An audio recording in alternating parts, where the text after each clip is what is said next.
a little messy. It's exactly what we got. Rockets and Warriors all tied up at 2 games apiece after Houston stole a road win on Tuesday.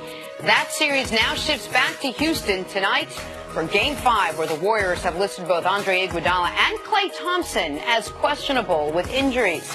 Here's Draymond Green on the Warriors' mindset heading into the game. Kind of pissed off. You know we let one slip away. So definitely guys are pissed off, but encouraged as well. I love the way this team responds when our back is against the wall. I don't mind our backs being against the wall because I know, what we're capable of, and I know the level of focus and intensity level that this team bring when that is the case. So, it is what it is. I think we blew a golden opportunity, but it's not one that we can't get back. We know we can go get it back, so it's no panic.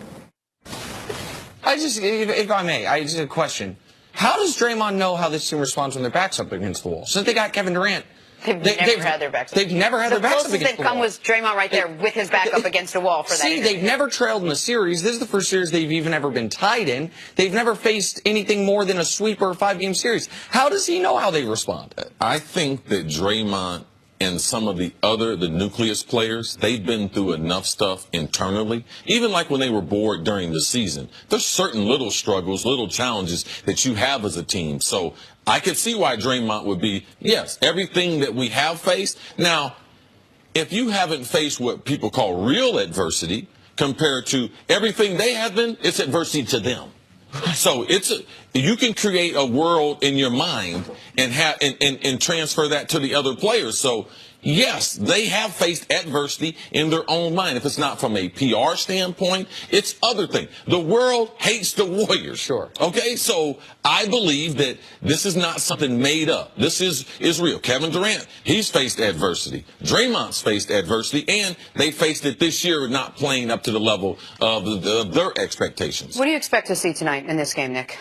Man, the one game the Rockets haven't had yet this series, and I would imagine if they're going to have it, it would be at home and not in a Game 7, so it would be tonight, is the three-point avalanche. Like, when you're trying to figure out how can the Rockets win 4 of 7 against Golden State, one of the games you bake into it is, they have a 21 of 44 night from 3, and nobody in the NBA loses that game. Doesn't matter who you are. You hit more than 19 threes in a game unless your opponent does the same. You win that game literally like 98% of the time. So I think that is what I'm obviously the Rockets' game plan isn't going to be, we're just not going to miss any threes, but we haven't seen that yet from what is the most prolific three-point shooting team in the history of the league. That's what I think we're going to see tonight. In my sports history, and the higher the stakes, the less my expectations on expertise, because the pressure and the level of energy and defense that teams play, that being in football or being in basketball. I never expect an exceptional performance late in the year and in championship. The reason why? There's too much pressure. The reason why? The defense and the attention to detail, especially when you get into a series, it's hard to get all those open looks when this is Game 5. They've seen you 4 times in the last week and a half. So I never have those high expectations for guys in a championship level. I expect this to be a struggle. And I told Nick this before. Basketball, now Draymond said something. Basketball is not a game you can play mad. Now Draymond can because he doesn't have to shoot the ball.